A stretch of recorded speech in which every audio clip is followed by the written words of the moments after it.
and welcome to episode 9 of Around the Lens, weekly visual journalism roundtable podcast where a group of visual journalists gather to discuss news of the week related to our career field.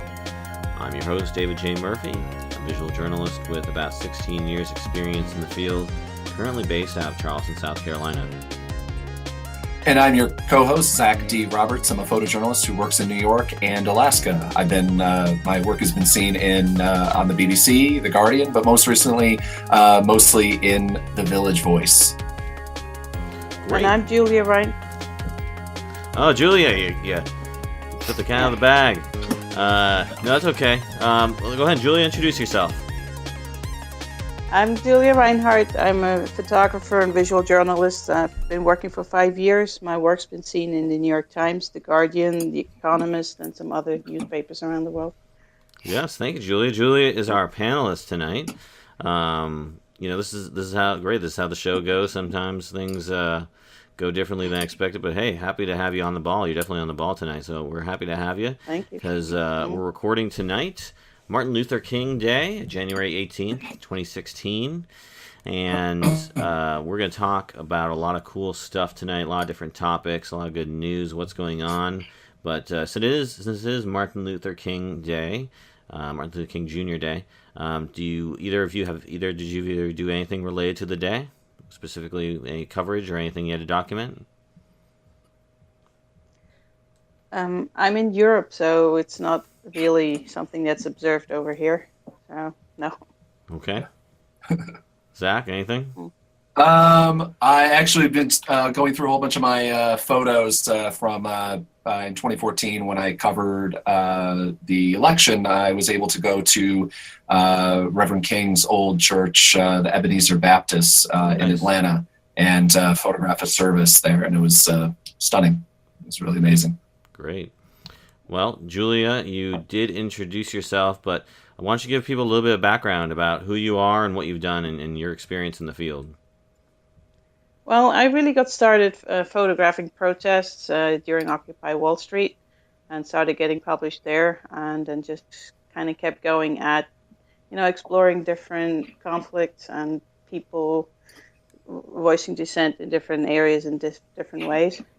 And I've also gone over to Europe because there's a lot of sort of social issues going on here, and especially left-wing and right-wing getting harder and harder at each other. And with the refugee crisis, there's sort of more social tensions coming up that are actually within the European societies that I'm trying to document. Okay, so you work out of Sweden primarily, right? At this point, I do, yes. Okay. I lived in New York for 14 years, and wow. For 4 of those, I've actually worked as a photojournalist. Okay, what were you doing before then? I've worked in the music business as a manager, but also started more and more photographing, and that's really how I sort of transitioned over. I was attracted by protests sort of more from a pop culture approach in the beginning, and then started getting more interested in the political aspects of why people went out into the streets.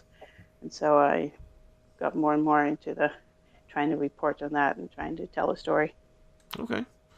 Cool. Well, glad to have you on. We've got a lot of cool topics to talk about tonight. You may actually be able to use some of that music industry insight to give us some background on some of the other topics we're talking about. So let's go ahead and get started with our topics of the week. But before we do, I actually want to make an announcement, a little news that I've generated myself to help promote the web page. Recently, we've started a Facebook group for Around the Lens. You can actually hit that up at facebook.com/ATL podcast for Around the Lens podcast. So go over there, like the page. You'll be able to follow our panelists, and because most of them will also like the page. And you also be able to stay up to date on what we're going to be talking about in future shows. I'll be soliciting for listener feedback on shows, and also, queries that we can talk about. So, basically, listener mail, things like that. So if you have questions you want us to bring up specifically, comments or whatnot, that's the best place to do it. Anything new related to the show that comes out will probably be hitting that page first. And one way to celebrate the start of the Facebook page is that I'm going to be doing a giveaway. I'm going to be giving away a little mini camera USB USB stick. So it's basically it's like a teeny little camera, shaped a little piece of plastic shaped like a camera, and there's a USB stick that is sticking out of the lens portion, and it's just a really neat little thing. I've got it on my keychain right now. I'll show our panelists so they can see what I'm talking about. Pretty neat, eh, guys? Yeah. I wish it took pictures because that would be awesome, but it doesn't, unfortunately. But it is a cute little thing. I put it on my keychain, and I think it's just like, a little conversation starter if I'm ever out and about. But anyways, I'm giving that away. All you gotta do is send me an email at djmphoto@gmail.com and include some information in the email. You can find all that on our Facebook page, so go check it out. All the details right there. You just got to put a couple little bits of information about the show, about what you think of the show and whatnot, and send that to me via an email, and you'll be entered to win, and I will be announcing the winner on our episode 10, which is next week. So make sure you send me an email before then, preferably by noon of that day at the latest, just because I got, figure out who I'm going to give it to, randomly, of course. Anyways, so that's the big news. You got the Facebook page, you got the giveaway, so please, by all means, go ahead and check that out. All right, so that's out of the way. Let's actually talk about news, real news. There was a lot of big hubbub about the Instagram artist, the Richard Prince, the artist who is stealing Instagram photos and making them, into works of art, quote unquote, and selling them for ridiculous prices and making a huge amount of money and not paying any of the photographers and all kinds of stuff like that. But, I want to know, from your perspective, do you think Instagram holds any sort of merit to us as visual journalists, either in getting our work out there or perhaps promoting something? Is it a tool or a medium that you think is worthwhile and valid for basically exploring?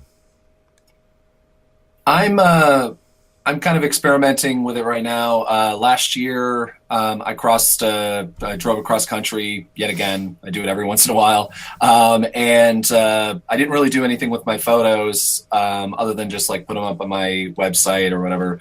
And I've been posting like 2 or 3 a day for this entire month as I cross the country, kind of theoretically.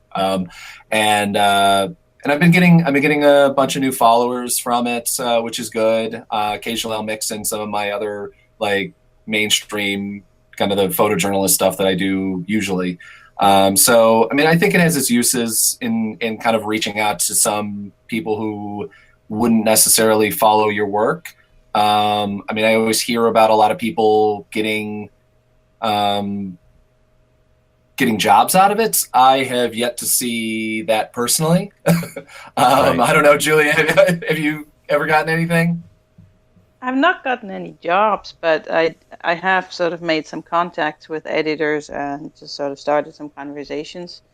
I've gotten most reactions out of travel photography on Instagram. Whenever I travel somewhere, I always put up some photos. And the more kitsch, the more popular. That's sort of my impression of Instagram. It's not a medium that I think is really made for hard-hitting news reporting, but it's a conversation starter. It's a way to be seen by people who may not engage in news normally. It's a platform that you certainly need to be present on, but I sort of keep it lighter often there. Put some pretty picture. Like when I traveled around Iceland, obviously, that got some attraction. Yeah. And maybe eventually it may get me 1 or 2 licenses, but it's not like the major source of income for me. Also, I do mostly agency work when I'm doing news journalism, so their clients don't necessarily go hunting on Instagram. Right. Or the requests that I do get from Instagram usually, we would love to give you some exposure. Can we use your photo for free kind of deal? And oh, man. So I usually then send them the link to the photo on my agency. So that usually ends that conversation. Yeah. Yeah. Hey, we'd love to give you tons of exposure that you can spend nowhere and do nothing with. I think the comedian who had the comic about exposure, the Oatmeal, a great comic about exposure and the essential worth of it to someone who's actually trying to make a living and feed themselves and all that good stuff. So but that's good. Do you know those people you redirect to your agency? Do they actually like come around? Any of them actually come around and buy your work, or they just basically ignore, they don't bother you after that? There's actually been one or two journalists that have bought photos after that, but mostly because I was the only one who had pictures of the event that they wanted to write something about. Okay. And it was mostly when I covered the Oslo Freedom Forum, and they wanted photos of Iyad al-Baghdadi, who is a Arab Spring activist who has been very active, and he had just fled his country and applied for asylum in Norway. So I was the only one who had some good photos of him, so they bought those. But usually that ends the conversation very much. Right. Do you watermark your work at all? I always do. Yeah, because that's one thing I'm continually worried about. I've seen a handful of sites starting to exclusively embed photos. So they'll tell not just use kind of the storytelling journalism platforms that exist out there to tell stories through photojournal or through social media, like Storyful. But I've seen like mainstream publications starting to just embed an Instagram photo or a Twitter photo or something like that as if it was an illustration. Right. And yeah, I'm not quite sure 100% what the legal, possibilities of when, as opposed to using it kind of in the, just embedding purposes that you would just embed a photo. This is a nice photo versus using it as an illustration where you would normally pay a photographer for it. But I've been hoping that at least if somebody does that, my watermark will help in some way, shape, and form. Yeah, I've had an interesting case in that one. I mean, I always watermark everything that goes out on Facebook, Instagram, Twitter, just because I've had stuff lifted from there. Yeah. But then actually, there was an Australian news outlet who had actually originally contacted me if they could use a YouTube video that I'd put up. And I quoted them a price. Yeah, we can figure something out. And then instead of licensing the video, they just embedded the YouTube thing. So I did send them a bill. And first I got a very sort of unfriendly letter back, but then eventually we came to an agreement. So you do have to stand your ground, and sometimes it works. Julia, what's your username on Instagram if people want to see your work there? It's Julia C. Reinhart. So it's basically just my name with my middle initial. Okay. Yeah, because I typed in Julia Reinhart and got like half a dozen Julia Reinharts, and none of them were you, so I was just curious. It's at Julia C. Reinhart, and Reinhart just with a T. Okay. R-E. Great. Mm-hmm. Yeah, I'm just looking at your stuff right now. Interesting stuff here. Yeah, I've only ever really played with the Instagram app more of just like in my personal photography, like nothing crazy, nothing that none of my like portfolio style work. It's always just been like stupid little photos I've shot with my phone of just life around my around the house or whatnot. But I mean, I'm seeing more and more, photojournalists, visual storytellers using the work either to feature sort of a specific, let's say a collection, like of a specific topic, or again, their actual legitimate what they're doing day-to-day style work. And there was a friend of mine showed me something called Galactic Empire or something like that. And all it is this guy takes these stormtrooper figurines and sets them up in these emulating wartime photographs with them, and they're really well done. Like he does it mostly in black and white, and he just puts a lot of work into making them look really well done. So I think that's an interesting way to use the medium, and I think any way that you can approach your audience, because again, the internet is great at fragmenting audiences, so you have to have, I think, a presence on here if you are trying to get noticed. Like you said, you can't ignore it. it's one of the many social media platforms you have to be involved in, including Facebook and Twitter and everything else that's going on. Right. I'm sort of noticing I'm having very different conversation with people depending on which social media platform I'm on. And I see different kind of content that works. Instagram, it's sort of, for me, more the light, sort of more my pop culture side. That seems to work best there. While Twitter is sort of really my hard-hitting journalism. And Facebook is somewhere in between there. Right. Yeah. Mm. How has that project you've been doing, Zach, what kind of attention has it gotten? You said you gotten some likes, but has it gotten any leverage, anything else? Not really huge. Unfortunately, it's kind of disappointing on it because usually, my feed is now completely filled with very nice landscape photos, interesting things like that, and it used to be not. I mostly use photojournalism, and I wouldn't get that many likes. I'd get kind of the circle of friends I have, liking it, other photojournalists. But I'm getting some outside likes, but not too much. So I don't know if it's just one of those I have to spend a long time reestablishing my feed as a place that people can get landscape photos as opposed to police beating somebody over the head. Right. Obviously, those are two very different segments of the photo enjoying population. But we'll see. I mean, I'm averaging a dozen or two, which is at least for me, unfortunately high. I mean, I only have 350 followers right now on Instagram. I kind of late to the game on that one, on that feed. So, hey, at least you're in the game. Yeah. Right. I think I have 94 followers. So I have 12 photographs up and I have 94 followers. So I don't know how. Well, that's a good ratio. Imagine if I actually did something with it. Yeah. But I was thinking about this, and I think it's really just a matter of building a body of work, and then getting the tastemakers, getting the people who are interested in that work to look at your stuff. Because it's right. I would say, Zach, once you're done with your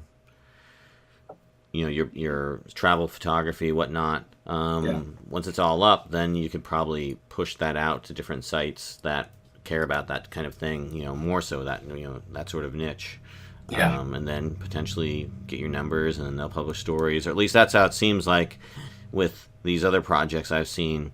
The one I talked about earlier had a lot of leverage on sort of the sci-fi sort of leaning, tech websites and whatnot. Yeah. So there's that. So I think it's definitely a platform worth exploring, more so. And again, just put together a body of work, get your work out there in any means necessary. And then when people come asking for your stuff, direct them to your agency. Yeah. Hopefully you have an agency.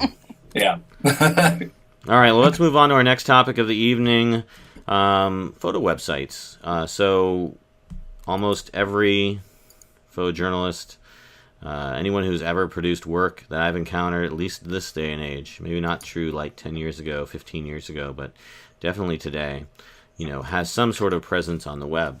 And the majority of them have websites.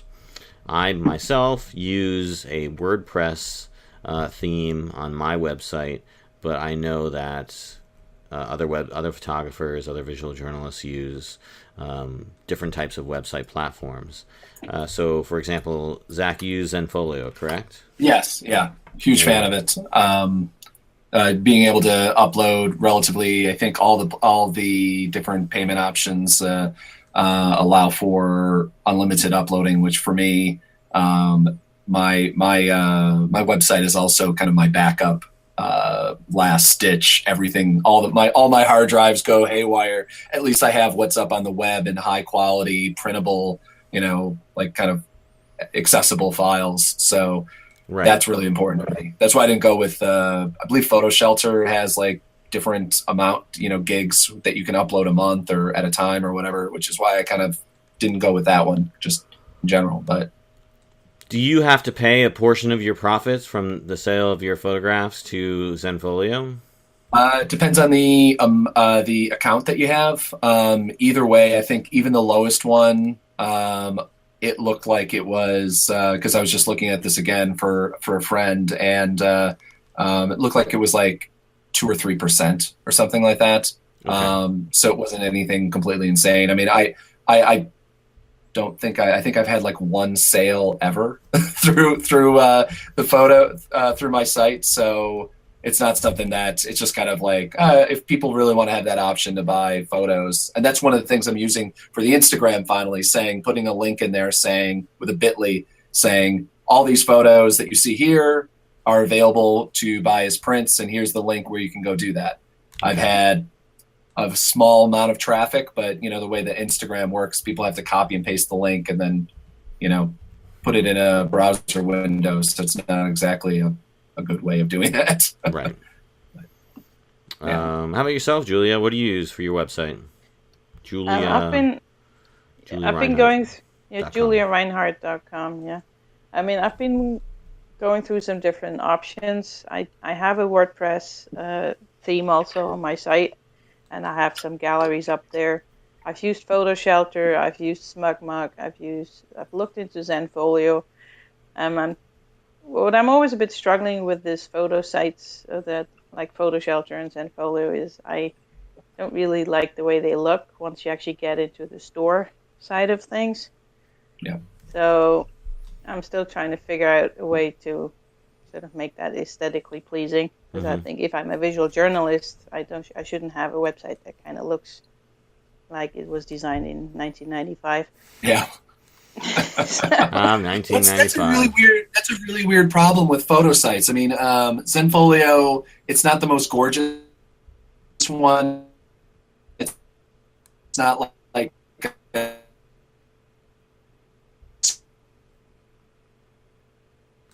Zach, we're losing you.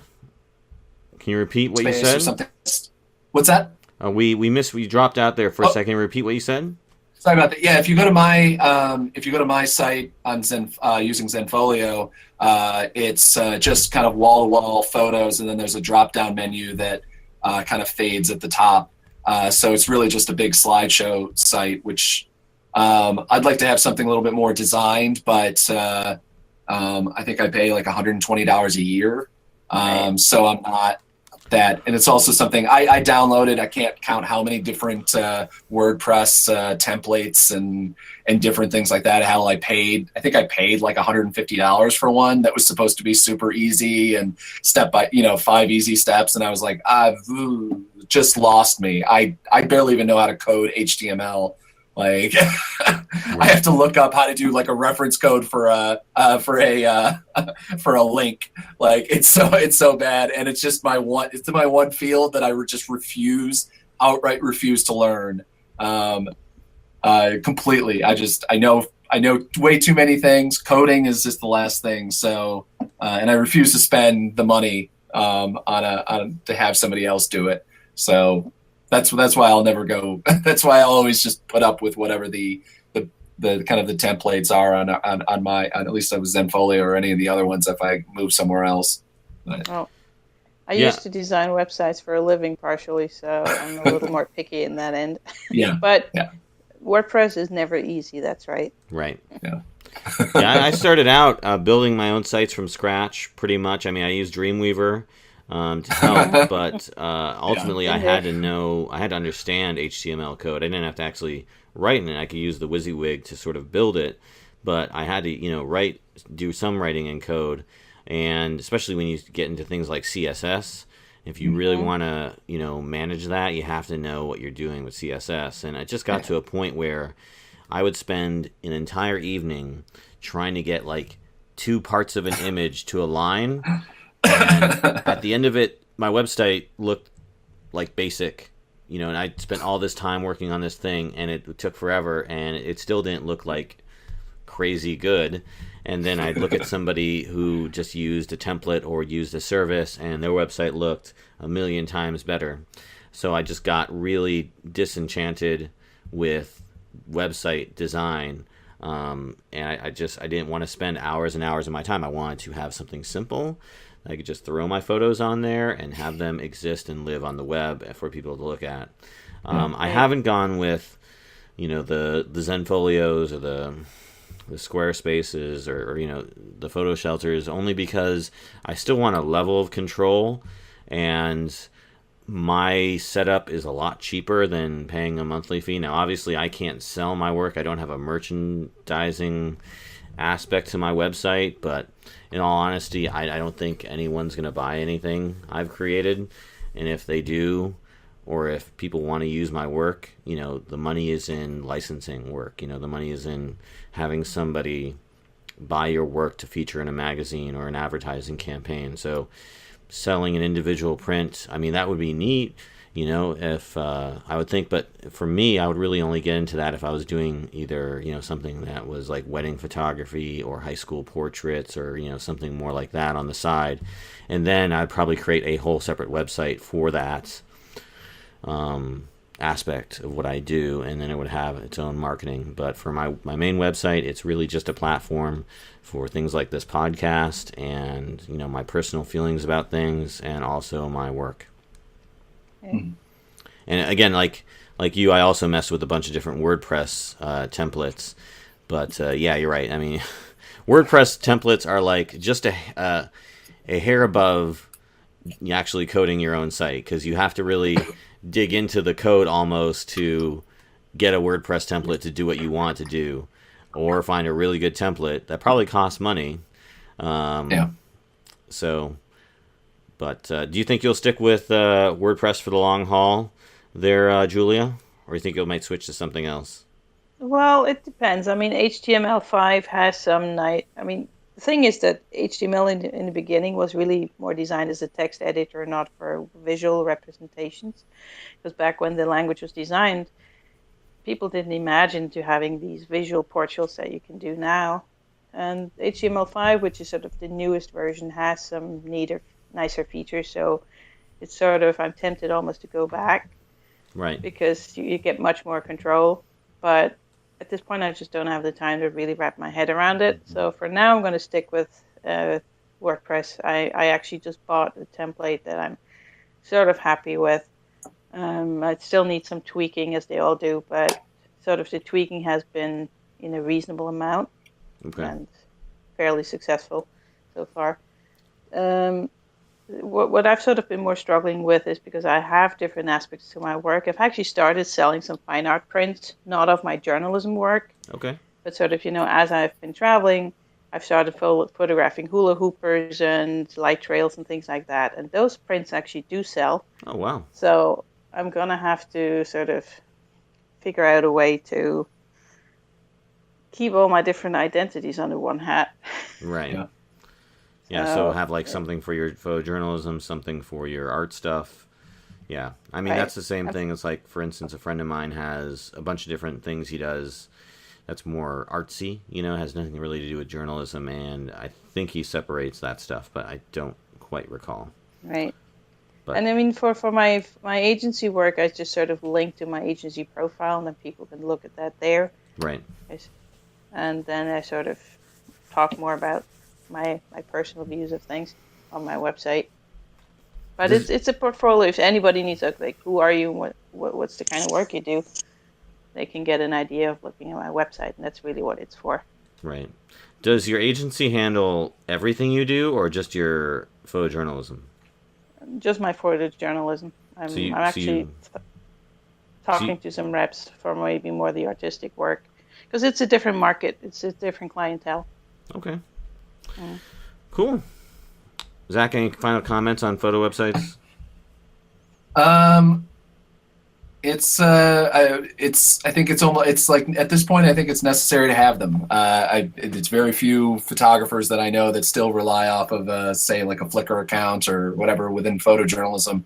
I think that you can still get away with it if you're more in the fine art world. I hear a lot of people that their only website is Instagram. Right. Even for professional photographers, and which is a great way to make sure that your photos get seen but not ever stolen, because if you're like more of a fine art photographer, unless of course Richard Prince steals them, I guess. No one really wants to steal a Instagram size image of a gorgeous landscape usually, so or an aurora borealis or something. So Um, so Yeah. I guess that's it. That was something, I was, because again, I don't use Instagram very much, so he showed me these images on this guy's website, and I was like, my first instinct was, oh, that's a pretty cool shot. And I'm like pinching to zoom to try and increase the size. I'm like, why can't I zoom on this image? I want to see it in better detail. Yeah. And then I thought about, well, that's a good way to kind of keep people from like taking your stuff, because it's so low resolution that it's only fitting in this little, square of image.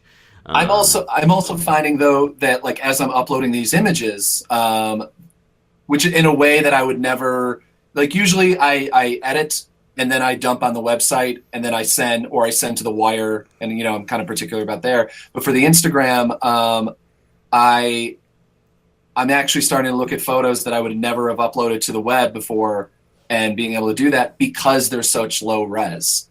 Right.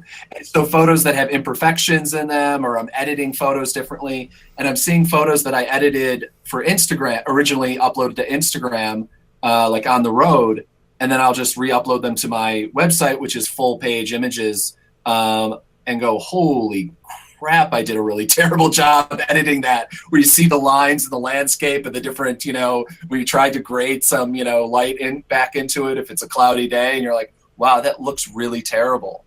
And I'm like, wow, I don't know if half the people I think are really good photographers on Instagram are really all that good at all. Nope, they're just putting up what they want to put up, garbage. No, I don't know. I have no idea what I'm talking about. Okay, well, let's go ahead and move on to our next topic then. We're talking, last week, 2 weeks ago, I introduced this sort of section where we're talking about camera gear and stuff like that. But, there's other things besides cameras, so I'm going to call this section from now on Gear Talk. So Gear Talk will be anything related to the world in our jobs, and so cameras, lenses, camera bags, clothing, whatever. So this week I want to talk a little about camera bags.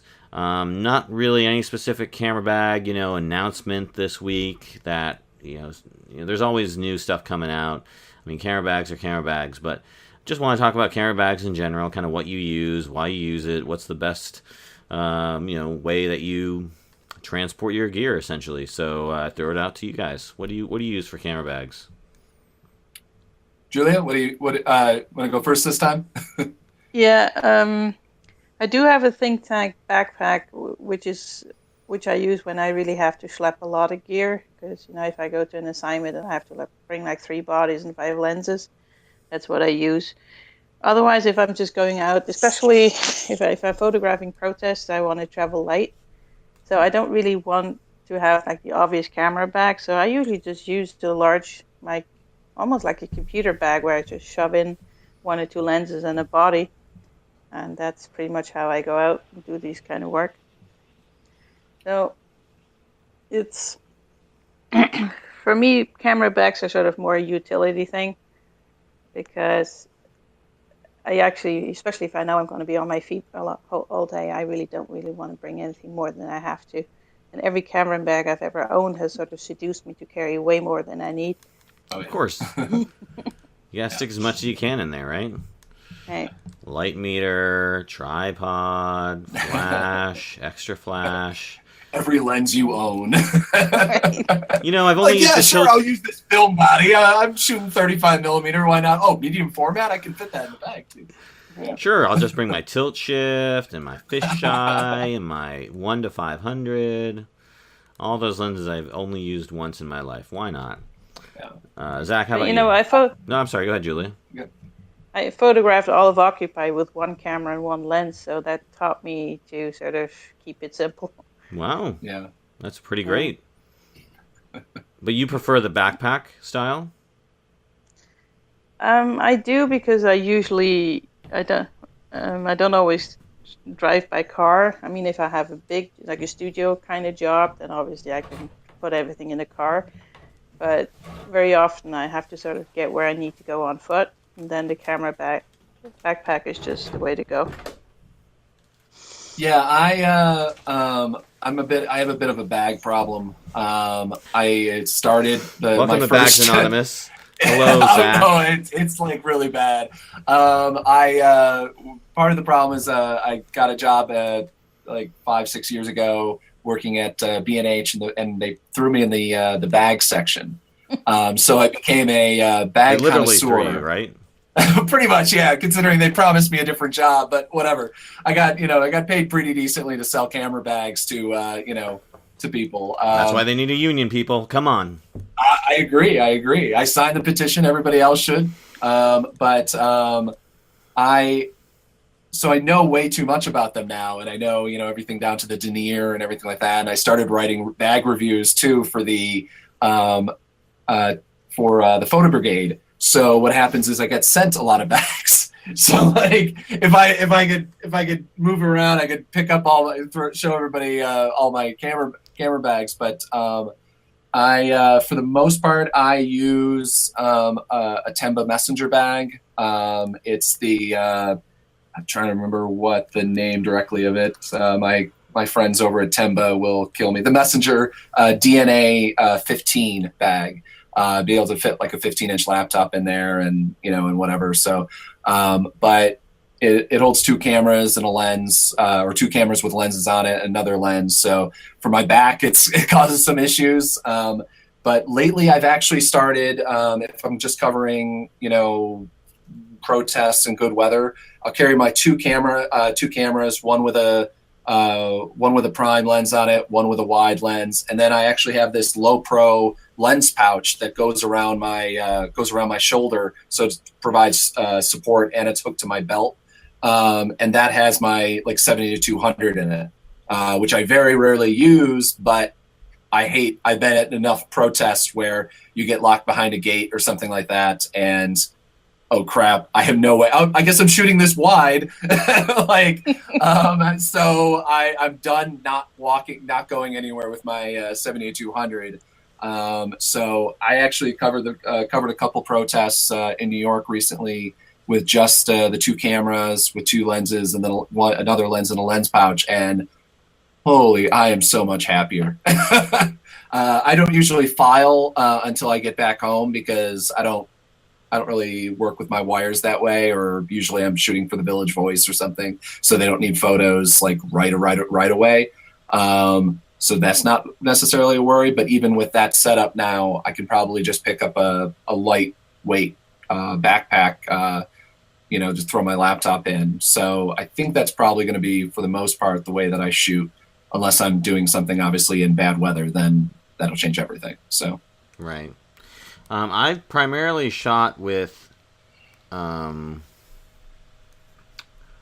blanking on the name, Tamrac primarily, but recently I had the opportunity to review a Manfrotto Camera Bag, and I just fell in love with that thing. It's an awesome backpack that has a lot of great functionality for basically adjusting the straps, because you know how you have the camera bag, and the great thing about the backpack is you can haul a lot, but getting stuff in and out of it is a chore, because you got to take it off and open it up, and it's just, so again, I've had like a dozen different bags in my career. I've had the Think Tank waist strap system, where you just kept all your camera lenses and stuff around your waist, and that was good for a little bit. I mean, again, I didn't use it very much, but I liked having everything kind of at my fingertips in a sort of utility belt fashion. And again, I've had regular backpacks, I've had cross-strap bags, I've had just over-the-shoulder type bags, and they all kind of have a sort of function and utility. But I found with the cross-strap bag, at least the one I had, I can't remember exactly the name of the company off the top of my head, but the problem was it was cross one way, and one way only. So you wear that bag for 3 hours with your 5D Mark II and your 4 lenses in there, and potentially a laptop or an iPad or something, and that thing's going to start digging into your shoulder, and you really can't do anything to alleviate the pressure, except for wear it like sort of a single strap backpack on your other shoulder, and that's not really very easy to move with. So then you got to move back to your one side that you can wear it on. And so what I like about the camera bag I got from Manfrotto is it allows you to basically have 4 different configurations of the shoulder straps. You can have normal backpack, you can have sort of this weird cross shoulder thing that, although it's not very convenient for getting access to your gear because you have to basically completely unbuckle the straps to get the camera bag off your back, it is good if you are just basically running and gunning, and you're more, your intention is to get from one place to another quickly, and you don't want that thing slipping off your back. The crossover will definitely take you and secure that on there. But what I love about it is you can make it a cross strap camera bag on either side. So one side gets a bit too stressed out, you can kind of switch over. So I like about that. So I use it in multiple different ways. I love again, the cross strap. You can just whip that camera bag right in front of you and pull out something you need and put it right back without ever having to take it off. So that's what I like about the cross strap capability. So that's my personal preferred bag of choice, although the biggest thing that's really been affecting my shooting is kind of the move to micro four thirds. And if you've played with any of the micro four thirds cameras or their lenses, it's amazing how small the equipment is, especially the lenses. I've got basically the equivalent of a 24 to 70 and 7200 for my Panasonic GH4, and those things are tiny. So I actually ended up getting just this little teeny camera bag that is just like a big purse, if you will, like a man purse. But it fits everything for the micro four thirds system. So if I was just using that to shoot, that's all I would need. And that thing's tiny and lightweight. Oh man, it's beautiful. I probably would need something a little bit bigger for more like actual professional work, in terms of just different flashes and whatnot and camera gear. But you're talking about, Julia, you're talking about going lightweight and taking less stuff, and that's the way to go. If you want to limit your weight, micro four thirds all the way. Well, I haven't really gone away from full frame yet, but I've actually bought a Sony Alpha R2. Okay. And I just popped the 24-200 lens on it. Sure. And it's good for daytime. It's not really that great at night because it goes down to 6.3 and at 200. Okay. But sort of if I know I'm out and running in the day, and whatever I'm photographing isn't running very quickly, then I can actually use that camera quite nicely. And it's one camera that does the whole thing, and I still have full frame, 40 megapixels, sort of all the quality I want. If I know if I'm indoors, I still have to bring my Nikons, because the Sony, even though they promote it as a pro camera, it's really more of a beefed up amateur camera. It's too slow in certain things. Right, prosumer instead of professional. Right. Have you? I believe they might have actually just done.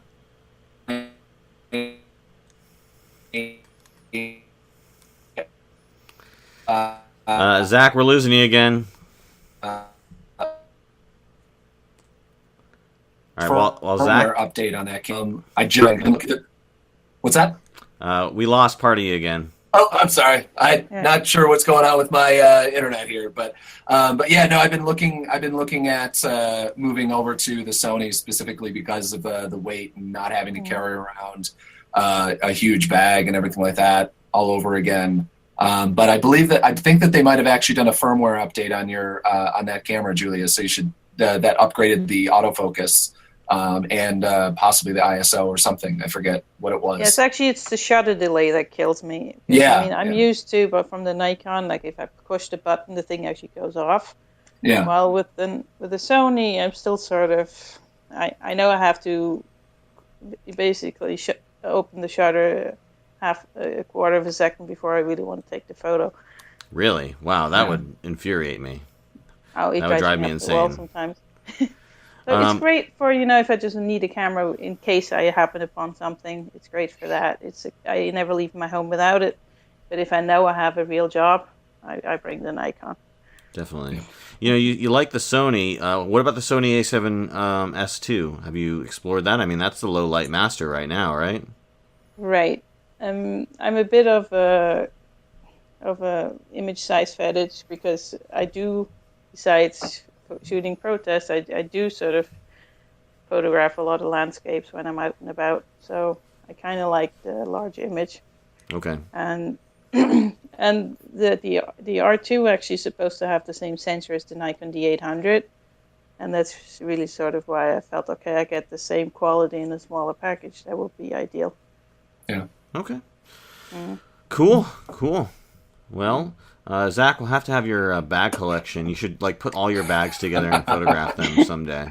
I'm actually doing. I finally decided I have to do kind of a vetting and kind of figure out which ones I'm keeping, because it's kind of getting a little ridiculous. I used to carry around. I used to also shoot a lot of video using a Sony Z1U, which is like a larger video camera. Okay.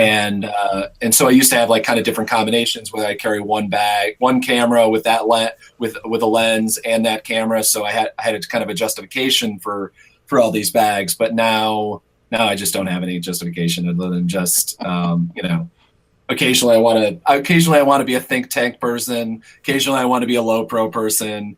Usually I want to be a Temba person because I have the best relationship with Temba. Those guys are awesome. But anytime they want to sponsor me, I'd be more than happy to take that too.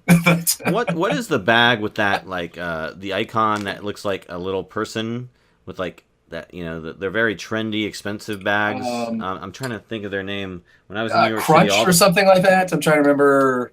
All the photographers had them. I can't blanking on. Yeah, they used to be, because they used to be the only bags that you could find that didn't necessarily look like camera bags. Right. Mm-hmm. The only problem is that they were, and I believe still are, kind of ridiculously expensive. Yep. They're very solid, very good bags, but not. I've never found them worth it. I mean, a simple backpack for them would have been $350 or something like that, which you could get an actual very good photo bag from either Low Pro or Think Tank for quite a bit less. But I've seen at least I could be wrong, but I've seen their popularity kind of die down a lot. Everybody's kind of moving. I've seen Domkey is finally coming out with a lot of new, kind of more modern looking bags, and even Think Tank Think Tank and Temba both coming out with bags that look like Domkey bags a little bit. They have kind of fabric on them and stuff like that. They're kind of, the market's been all moving around. Okay. Like I said, I know a little too much about them. You can sell your excess camera bags and probably fund an entire photo project. I hope so one day, but I always joke that I've never had a girlfriend that has had more purses than I have camera bags. Luckily, I've almost always dated photographers, so it's usually been oh, you want to use this one, so it works fine. But there you go. You can swap camera bags and use. So our next topic of the evening is actually brought up to us from Zach. So Zach, go ahead and tell us about your topic. It's basically a video from Reporters Without Borders called War Reporters. And it's part of a new campaign to raise awareness and support conflict photographers. So what the video shows, and again, I recommend watching it, is basically stock footage from marches and speeches and stuff like that from usually state-run television from Iran and North Korea and even the United States, and then kind of ending with a note of saying, look at if you didn't have conflict photographers, if you didn't have photojournalists covering conflicts and covering wars and covering protests or whatever, this is the only thing you'd ever see. And the only way to get the full picture of any story is to basically make sure that you support photojournalists, however that may, and obviously support Reporters Without Borders, which is an excellent group to support, at least in my opinion. It's the Doctors Without Borders for journalists, essentially. Right. No, I thought it was a really interesting video, and the way it juxtaposed the basically parade photos, perfect, in line, well dressed, well maintained, uniformed soldiers and their parades, and juxtaposed that with the images of death and destruction. Really was actually a very powerful message, and it kind of made me think, it'd be great if all of our wars were just parades, People just parade the finest wares, and that people, those people win the war, and then we wouldn't have to. All conflict was just in parade form.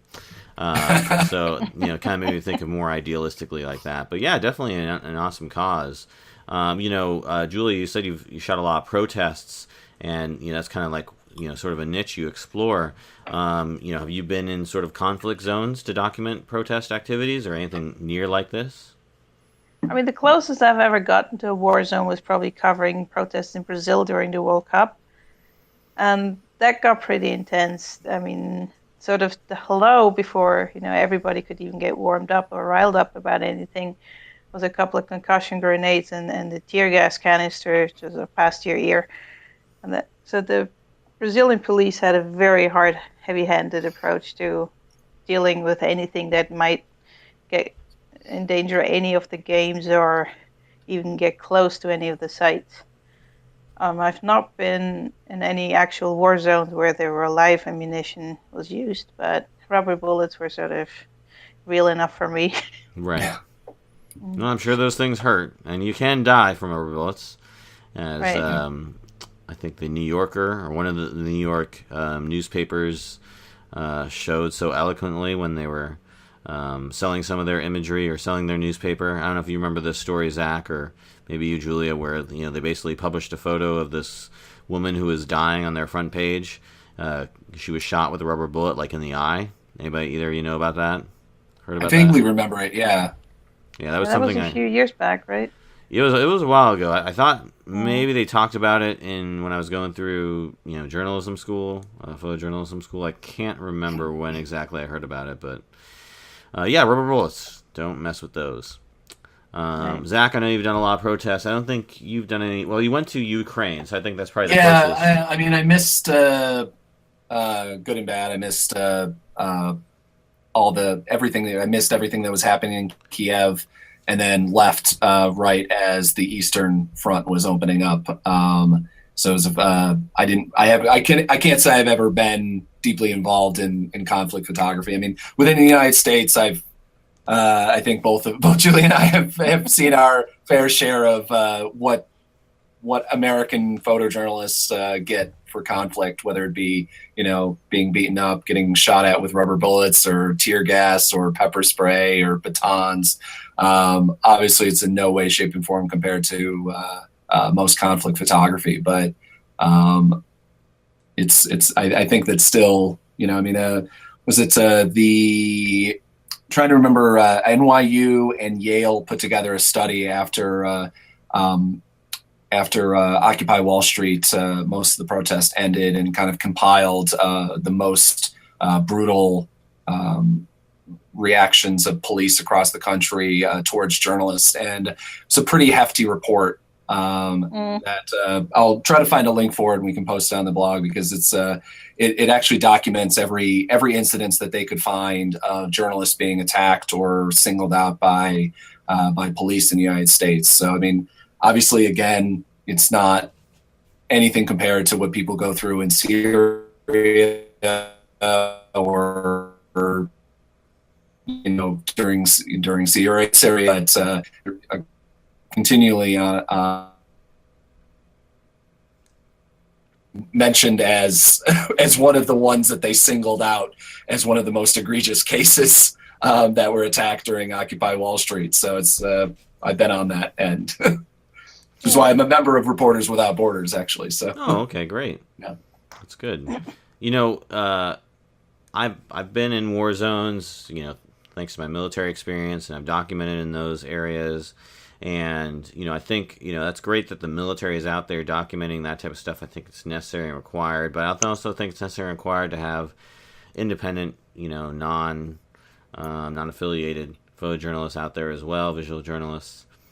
And I wonder if either of you two would ever take would want to or would take the opportunity to either embed or go to a war zone independently. Is that something that either intrigues either of you, or something you'd want to do? I mean, I've been sort of thinking about it. I've been following very closely events during the Arab Spring in the different countries, and I've been looking into different ways to maybe go out there. What sort of kept me away from there is that I don't speak the local language. I don't speak Arabic. And I think if you do go out in an area like that, you really do need to be able to communicate, because you cannot just rely on a fixer. And so I was looking into different areas, maybe more in the French-speaking African region, maybe going there somewhere. Okay. But it does require a lot of planning, a lot of preparation. I would not just go sort of, okay, like other people go on a holiday trip. Right. Buy a ticket and show up. Hey guys, what's going on? Where's the war? Shooting that direction. Okay, I'm just gonna get behind you. Okay, I'm just gonna let me just frame this shot. Great. Okay, over the rifle barrel. Great. Good angle. Okay, what's your name? Okay, where are you from? Okay, yeah. Well, what's your job? Oh, child warrior. Okay, so you were recruited at 7. Excellent. Okay, great. Thank you. All right, see you later. Yeah, it's funny. I've always thought about. I don't think it would ever be taken in the right way, but I've always thought about doing a story, like covering something like a conflict or like a major protest, something beyond Occupy, like a Ferguson or something like that, and doing it all through selfies. Like just to contrast the ridiculous nature. Selfies of you with the activity in the background. Yeah, exactly, and just do it through that way to either like kind of mock the idea of selfies in general. As a person who literally who I go through my photos and I think of all the people that I've met through my journalism, all the things that I've done, all the places I've been. I don't have a single photo of myself in most of these places. Like I've met Bobby Kennedy, I've met Jesse Jackson, I've been to Kiev, I've been to covered these things, and I'm like, I have like I have one or two photos of me in Kiev that thankfully our mutual friend C.S. Muncie took because he joined me there. And other than that, like I have no photos with anybody in anything I've done, and so I've always kind of liked that idea of like turning it around, but yeah, anyway, to answer your question, I've been starting to look into doing an embed into Afghanistan, if it's even possible anymore, to kind of document a lot of the troops that still are there, and kind of the continuation of the war, because it's one of those things are still going on there, but since we don't have a quote unquote active war going on, nobody likes to cover it. Or no one likes to talk about it. There's a lot of people covering it. That's wrong to say. But we don't even hear about it. I mean, we've had several different debates, and I don't think Afghanistan has once been talked about talked as a place where people, die in combat, or Iraq as well. Even if it's not United States, U.S. troops, it's, our affiliated and allied troops. There was just a massive, I believe it's car bomb explosion in Baghdad the other day, and barely a mention, so. Yeah, I don't know what your opportunities are there. Like I said, it's really, it's not a story the government probably wants told, I would say, but there are people over there. I think 5,000 troops or something was something I heard. I could be wrong. Don't quote me on that. But, I know that we have a presence over there, so I would say, if that's something you want to look into, obviously the embed program isn't like it was when we were in the full throes of the Iraq conflict, but I would say find out what units are over there, check with their PAs, and see what are the options available, if that's something you really want to do. Or, if you can get somebody to budget you to get over there, cover it independently. Although, again, I don't know, that's a tough thing to do. Although I've had friends who went over there independently, and they're actually pissed off the military and stuff, because they're Americans on the ground in the Afghanistan, so it's they want to keep tight control of that. But good luck with that. I think it's definitely something that's worth telling, and it'll be interesting to see what happens here in the next couple of years, what conflict erupts next, and where we put our sort of assets at, because I think we're at least this president is fully committed to, as far as he can, ending what's going on in Afghanistan, and are we going to put troops in Syria or Iraq again?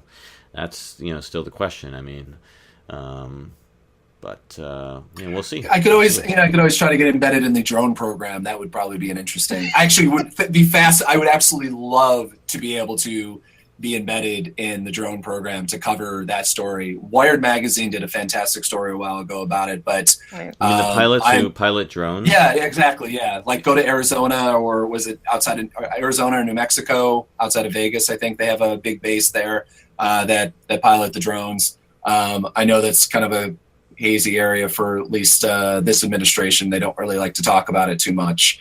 Right. But for some reason he seems to be the person constantly talks up Eros in Eros Hoagland in the episode of Witness, the HBO series that he was featured in. He actually he has a good line about being embedded. He got himself embedded with the Mexican, I believe the army, to go where they're going to fight the drug war. And he's just like, a lot of people give me crap for it, but it's the way that I get to the place to cover the thing that I want to cover. So obviously, in an active war zone in the military, that might be your access and ability to cover something else would obviously be potentially dramatically different. But in non-war but combat situations like the drug war, that's probably one of the better ways you can actually physically get there. Right. So it's not necessarily always a bad thing. We talk about it kind of as journalists as kind of a bad thing. I don't necessarily see it as a always a problem. But yeah. So. Well, I guess it depends very much on how strictly they keep the press on a leash that is embedded. Yeah. I remember during the first Gulf War, the press in the beginning was very tightly managed, but then eventually they sort of were able to shake loose a bit of those constraints and sort of to tell more of the actual story. Yeah. So it's always a balancing act, but it's also a safety issue because, if you're out there on your own, you really are on your own. You can't just dial 911 if you have an issue. Yeah. One day we're going to have 911, what's your emergency? I'm in Afghanistan. The United States military seems to be actively bombing my place. All right, sir, we're going to send somebody to your location. Just stand by.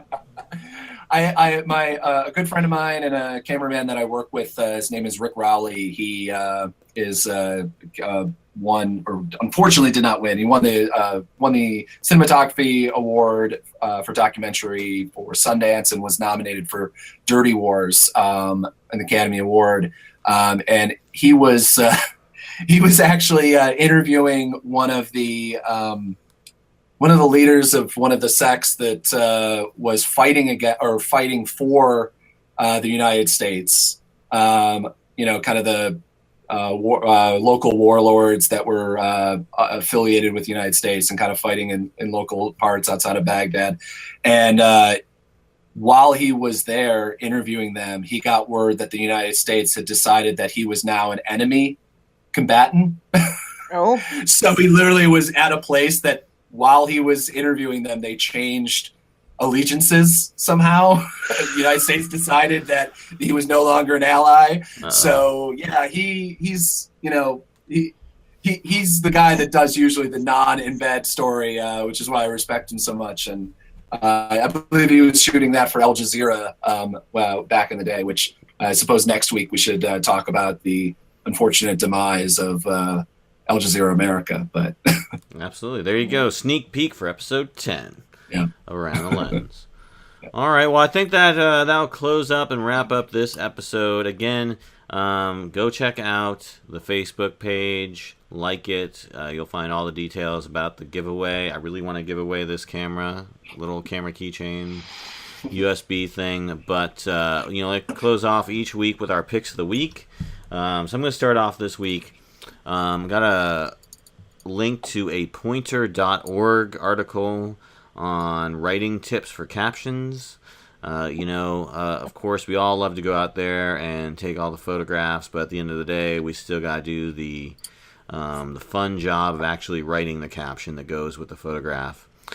So this link will just take you to a short little article that just lists off a bunch of good, solid bullet points about writing captions. And it's an old article from 2002, but the points are all still valid and always good stuff. So if you're if you're new to this field and you just kind of want somebody to give you their experience, it's a great way to sort of go out there with the right mindset and know how to capture the information you need to write your captions. And that's it for me for our picks of the week. What do we got from you, Zach? First, I want to say I would pay someone, if I could, to write my captions for me. I could take photos, edit, go through. It's in a jiffy, but writing captions, oh my God. Yeah, I agree. And I'm a writer. Like, I actually write. My pick of the week is over at the Lens blog at the New York Times, and it's race, civil rights, and photography.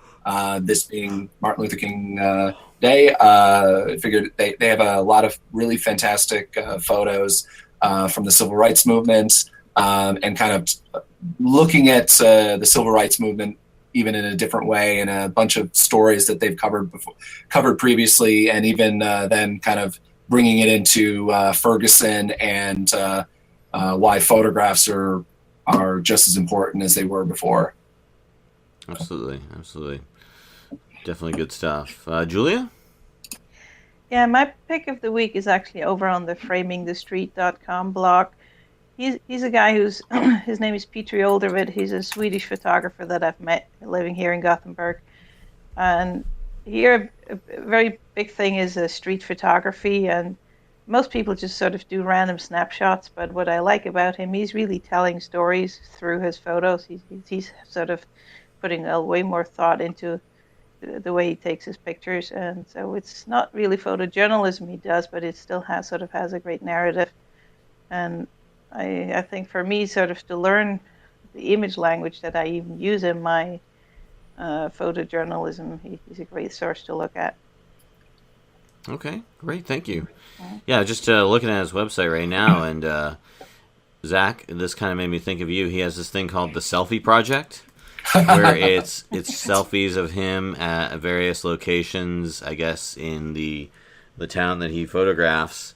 And, I was thinking about your project. Here's what I want you to do. Here's what you should do, right? Take a selfie, just one, in front of like a white background. Cut yourself out, and then put that image on famous war photographs. And just be like, no. Here I am at the Berlin Wall. Here I am at the Beach of Normandy. Here I am at the... Subtitled the project, How I Got Burned Out of... How I burned every bridge in photojournalism I could in one project. Zach Roberts. Throw it on Instagram. You will get so many likes and faves and little heart icons. You will just put myself right next to the vulture that's stalking the little baby in that famous photo. Yeah, that'd be a fantastic idea. Fantastic. Yeah. Hey, you gave me the idea, man. I'd say go with it. Think of all the exposure you'll get and how you can use that, Were we talking earlier in this episode already about how not all exposure is good exposure? Like, people die from exposure. Literally, like in Alaska, people die from that. Exactly. All right. Well, we'll check out that Lens blog. And we'll definitely check out Framing the Street. But panelists, go ahead and give us where people can get to know more about you. Julia? Well, you can go to my website, which is juliareinhart.com, or you can find me on Facebook at Julia Reinhart Photography. And I'm on Twitter and on Instagram at Julia C. Reinhart. All right, great. Zach, as usual, where can our audience reach you? You can find me at zdroberts.com and ZD Roberts on Instagram, Facebook, Twitter, kind of any random account possible. And you can find me at djmphoto.com, at djmphoto on Twitter, and all that good stuff for djmphoto. But I really want to push the Facebook page. That's what I care about. That's what I want to promote. Facebook.com/ATL podcast. Go check it out. Like us. Comment, post, do all that good stuff. We really want to get your feedback. and enter in the competition, because I'm going to give this thing away to somebody, and it could be you. Alright, so that's it for today's show. I want to thank my panelist, Julia Reinhart, for coming out today. Really appreciate your thoughts on all the different topics we talked about. And, of course, want to thank my co-host, Zach D. Roberts, for being an overall awesome guy. Thanks, Zach. Appreciate that. But I'm David J. Murphy. This is Around the Lens, Episode 9, and we are out.